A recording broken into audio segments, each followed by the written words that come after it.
Hello. Through this data analytics based on heart failure prediction, um, I can use all the Python skills I learned to do the analysis.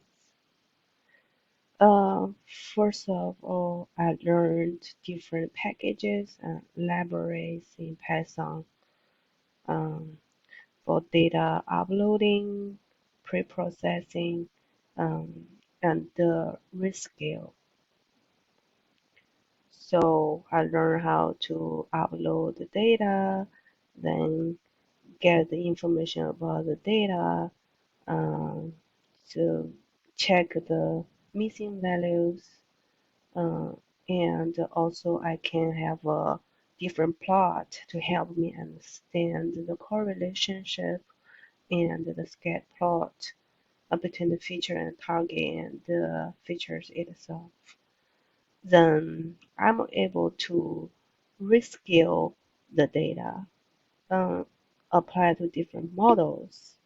I use three different models for classification.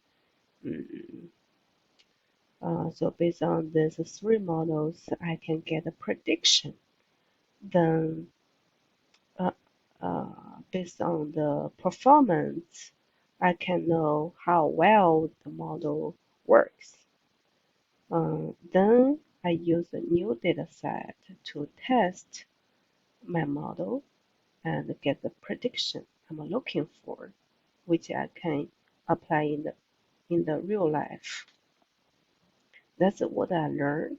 Python is very useful and a powerful tool for data analytics. Thank you.